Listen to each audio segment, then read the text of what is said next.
E aí eu vi o espírito da morte, que era uma fumaça preta, parecia uma fumaça de incêndio. E aí ele veio me pegar e eu vi ele pegando minha alma e eu vi minha alma descolando. E eu ia ir pro inferno. Eu tenho certeza absoluta. E nisso a minha mãe ajoelhou e começou a clamar para Deus pedindo misericórdia. Porque o diabo ia levar minha alma ali. E a minha mãe ouvindo isso, e a minha mãe é cristã, né? Então a minha mãe sabia que ali existia uma luta espiritual e começou a orar. E eu sei que eu tô viva pelas orações da minha mãe. Estou trabalhando muito, dando duro, literalmente, para um dia ter a minha igreja, ganhar muitas almas para Jesus. Todos os pecadores, aqueles que se consideram pecadores, que sabem que nunca vão deixar de pecar, mesmo querendo não pecar, vai pecar na palavra, no pensamento, na atitude. Minha igreja vai ser principalmente para todas as pessoas que são condenadas ao inferno pelos religiosos. Eu já saí de igreja de crente porque eles condenam para os gays. É mais fácil um gay ser salvo do que um crente com uma língua ruim, maldosa, fofoqueira. Irmãos, vocês já pararam para pensar no que passa na cabeça de uma pessoa que sentiu de perto o inferno, recebeu um milagre de Deus que a ciência não explica, mas hoje quer criar a sua própria igreja simplesmente por estar revoltada com algumas verdades da Bíblia? Pois é, hoje nós vamos conversar sobre Andrea Surak, mas sem agredi-la verbalmente como muitos cristãos fazem, e nós vamos buscar entender o que acontece quando alguém endurece o seu coração. Ou seja, este vídeo não é só sobre ela, mas é sobre todos nós que estamos na caminhada com o Senhor. Eu sou o pastor Antônio Júnior e hoje eu estava refletindo aqui, irmãos, sobre uma coisa que quase ninguém percebe. Você sabia que o maior perigo para a nossa alma não é aquele pecado que você luta todo dia para não cair, mas é quando você passa a tratar aquele pecado como algo normal e aceitável, já que você não consegue vencê-lo. E então você começa a criar na sua cabeça um Deus que não é o Deus da Bíblia, mas é um Deus que existe só para atender às suas vontades. E o que a Andrea Surak tem falado na internet não é só para gerar polêmica ou para ganhar curtida. A gente percebe que é um sinal claro de alguém que se frustrou com o meio religioso e se cansou da hipocrisia de muitos que se dizem cristãos. Mas, ao mesmo tempo, o exemplo dela é um alerta sobre como a nossa consciência pode ficar calejada e eu vou te explicar sobre isso mais para frente. E para entendermos o que está acontecendo hoje, eu preciso que você conheça a história dela, porque muita gente só vê o que ela posta agora e não entende o tamanho da misericórdia que ela desprezou. A Andressa que nós vimos hoje não surgiu do nada. Ela ficou famosa buscando a glória deste mundo de uma forma meio que desesperada, sabe? Ela participou de concursos, ela foi coroada em premiações de estética, entrou em reality shows e ficou muito famosa no Brasil todo. Ela mesma disse que fazia qualquer coisa por 1 minuto de atenção. Então a vida dela era baseada em ser o centro das atenções, custe o que custasse, tanto é que ela até usou um suposto caso amoroso que teve com o jogador Cristiano Ronaldo só para aparecer na mídia. E eu queria fama, né? Eu queria fama. Então, mesmo um escândalo com ele seria para mim o auge da fama. Então, meu cachê iria triplicar. Só que essa busca pela perfeição do corpo e pela aprovação das pessoas quase custou a vida dela. Em 2014, ela aplicou um produto chamado hidrogel nas suas pernas e aquilo virou um pesadelo. O corpo dela começou a apodrecer por dentro e as fotos da época eram de revirar o estômago. Ela foi parar na UTI com uma infecção generalizada, o que os médicos chamam de sepse, e o corpo dela estava morrendo. E ali, naquele leito frio de hospital, ela viveu algo que mudou a sua vida, pelo menos por um tempo. Ela contou para todo mundo que sentiu a sua alma saindo do corpo, e ela disse que viu um lugar de trevas, um lugar de pavor que ela identificou como o inferno. Ela sentiu então o peso da condenação e viu que não tinha mais tempo. Mas enquanto ela estava lá, na fronteira entre a morte e a vida, tinha uma guerra espiritual acontecendo.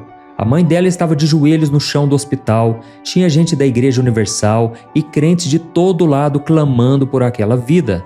E Deus, que é cheio de misericórdia, ouviu as orações e deu uma segunda chance para ela. Ela saiu de lá como um milagre que os médicos não sabiam explicar. Agora pensa comigo, ela se batizou, mudou o visual, lançou um livro contando como morreu para viver e durante anos ela foi um exemplo de transformação. Mas com o tempo, a gente começou a ver uma mudança no coração dela. E tudo começou com uma briga com a igreja por causa de doações. Ela disse que foi manipulada a doar mais de 2 milhões de reais para a Igreja Universal, incluindo dinheiro, transferências bancárias, carros, joias e outros bens. E no final das contas, a justiça não aceitou o pedido dela e acabou perdendo o processo, entendendo que as doações foram feitas por vontade própria. Mas o problema maior foi a semente da revolta que brotou no coração dela, e segundo ela, isso foi um dos motivos pelo qual ela decidiu voltar a viver uma vida no pecado, mas que hoje ela não enxerga como pecado. Irmãos, a Bíblia avisa o que acontece com quem conhece a verdade um dia e resolve dar as costas para ela. Olha só o que a palavra de Deus diz em 2 Pedro capítulo 2, versículos 20 ao 22. Diz assim, Quando as pessoas escapam das corrupções do mundo por meio do conhecimento de nosso Senhor e Salvador Jesus Cristo, e depois se deixam emaranhar e escravizar novamente pelo pecado, acabam em estado pior que o inicial. Teria sido melhor que nunca tivessem conhecido o caminho da justiça do que depois de conhecê-lo darem as costas para o santo mandamento que lhes foi passado. Provam a verdade do provérbio que diz: o cão volta a seu próprio vômito, e a porca lavada volta a revolver-se na lama. Olha isso, irmãos, olha que termo pesado da Bíblia, né? Acabam em um estado pior que o inicial. E é exatamente o que a gente está vendo. Ela não só voltou para o erro, ela voltou com um sentimento de revolta, de rebeldia. Ela fez aquela cirurgia para dividir a língua ao meio, para ficar como serpente, e disse que o objetivo é chocar, é afrontar os crentes religiosos. Além disso, ela voltou a trabalhar com conteúdo adulto, mas desta vez ela quebrou todos os limites morais que a gente conhece. Ela passou a usar o próprio filho como câmera, como parte da equipe que produz esses vídeos. E ela chegou a dizer que o filho é um ótimo profissional e que não vê nenhum problema. Além disso, ela até anunciou que gravou um vídeo com o próprio filho, de 20 anos, atendendo ao pedido de parte dos seus assinantes. E se é verdade ou não, isso nos mostra o quanto uma pessoa pode fazer loucuras ao se afastar do Evangelho. A Bíblia diz em Romanos capítulo 1, versículos 25 ao 28, que quando Deus vê que algumas pessoas não querem saber da verdade e decidem fazer o que querem, Deus simplesmente as entrega às suas paixões e aí a coisa só piora. As pessoas perdem a sua afeição natural e começam a fazer coisas absurdas, reprovadas, como nesse caso em que uma mãe perde o instinto de proteger a pureza do filho e passa a usá-lo para lucrar em cima do pecado. Irmãos, isso aqui é muito triste. E para completar esse cenário, ela ainda anuncia que vai abrir a sua própria igreja, a Igreja dos Pecadores. Agora preste atenção aqui, porque é aqui que o inimigo começa a trabalhar com a confusão. Ela diz que a igreja dela vai ser um lugar para quem não se sente aceito nas igrejas tradicionais e usa aquele discurso que ninguém ama, né? Ah, lá ninguém vai te julgar. Mas irmãos, vamos conversar aqui com clareza. A igreja de Jesus é um lugar sim para pecadores. Jesus não veio buscar os sãos, ele veio buscar os doentes. Mas a igreja é um hospital onde o doente entra para ser curado e não para ser convencido de que a doença dele é normal. E o que a Andressa está propondo aqui não é acolhimento, é conivência. Ela quer criar um lugar onde as pessoas se sintam espirituais enquanto continuam praticando tudo o que a Bíblia condena. Só que o evangelho sem arrependimento é um evangelho falso, porque a Bíblia diz que sem santidade ninguém verá o Senhor. E outro ponto que a gente precisa analisar é como ela pretende pagar as contas dessa igreja. Ela disse que o dinheiro dele vai vir do trabalho dela com conteúdo adulto e que ela não vai cobrar dízimo de ninguém. Ou seja, ela acha que o suor dela nesse mercado pode financiar a obra de Deus. Mas a Bíblia é muito clara sobre o que o Senhor pensa de ofertas que vêm da imoralidade. Deus não aceita qualquer dinheiro no altar dele. Olha só o que a palavra de Deus diz em Deuteronômio capítulo 23. Não tragam à casa do Senhor o seu Deus o ganho de uma prostituta, nem preço de um cão, para pagar algum voto, pois o Senhor, o seu Deus, detesta esses dois rendimentos. Ou seja, irmãos, não dá para comprar a aprovação de Deus com dinheiro sujo. E é isso que eu chamo de desencargo de consciência. A pessoa sabe que está vivendo no erro, a consciência começa a doer, então ela pensa: Eu vou lá fazer uma coisa boa, vou abrir uma igreja, vou ajudar as pessoas com esse dinheiro, aí Deus vai limpar a minha barra. Irmãos, isso é uma tentativa de negociar com o Criador. Só que Deus, Ele não quer o seu dinheiro se Ele não tiver o seu coração e a sua obediência. E ela também falou que o plano é abrir essa igreja daqui a 5 anos, porque agora ela quer viver a vida. Mas irmãos, quem é que garante que ela vai ter 5 anos? Ela mesma é a prova de que a morte não avisa quando chega. E a frase que ela mais usa é aquela frase: mas Deus conhece o meu coração, Ele não vai me julgar. Pois é, irmãos, Deus conhece o coração mesmo, e é exatamente por isso que Ele avisa em Jeremias capítulo 17, que o nosso coração é o nosso maior inimigo, porque ele pode nos enganar. Perceba que o coração da gente dá desculpa para tudo, não é mesmo? Ele diz: você merece ser feliz? Deus não é tão rigoroso assim não. Todo mundo faz, o que tem? E então o nosso coração cria uma certa verdade para a gente não se sentir culpado. E voltando a falar aqui da Andressa Urach, eu sei que lá no fundo você sente uma tristeza por ver alguém que recebeu tanto de Deus agir dessa maneira.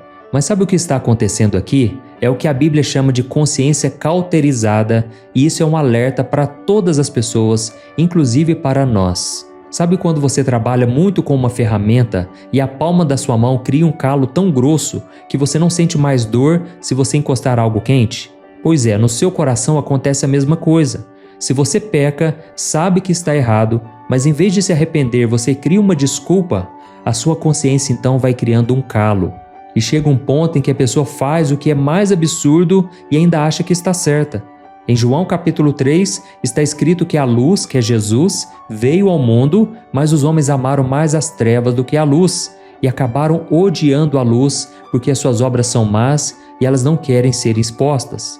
Irmãos, infelizmente tem muito crente que saiu do pecado, mas ainda ama essa cultura da Babilônia.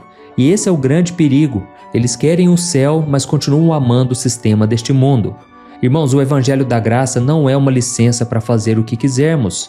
A graça é o favor imerecido de Deus que nos dá o poder para ser quem a gente não conseguiria ser sozinhos. Jesus veio, pagou o preço lá na cruz, derramou o sangue dele para que a gente fosse perdoado. Mas o perdão de Deus não é para continuarmos na lama, é para caminharmos na luz. O caso da Andressa Urach é um alerta para a Igreja de Cristo. É a prova de que um milagre, por mais forte que seja, ele não sustenta ninguém se não houver um coração que ama a obediência mais do que o prazer. E o próprio Jesus disse que quem ama a Deus guarda os seus mandamentos. Então eu quero terminar esse vídeo fazendo um alerta muito sério para você que está me ouvindo. Talvez você não esteja pensando em abrir uma igreja inclusiva ao pecado, mas você talvez esteja tentando criar a sua própria versão de Deus aí no seu coração. Talvez você esteja alimentando um erro e dizendo assim: Deus entende, Deus conhece o meu coração. Irmãos, cuidado, Deus não se deixe escarnecer. O que o homem plantar, isso ele vai colher. E se você morresse hoje, você tem certeza de onde a sua alma estaria? Você encontraria o Jesus da Bíblia que te chama para uma vida de santidade? Ou você encontraria o Jesus que você inventou só para aceitar os seus pecados? Não deixe para se arrepender daqui a alguns anos. O tempo da salvação é hoje. Deus ainda está com os braços abertos para quem se arrepende de verdade, mas Ele não entra em acordo com o pecado. Amém?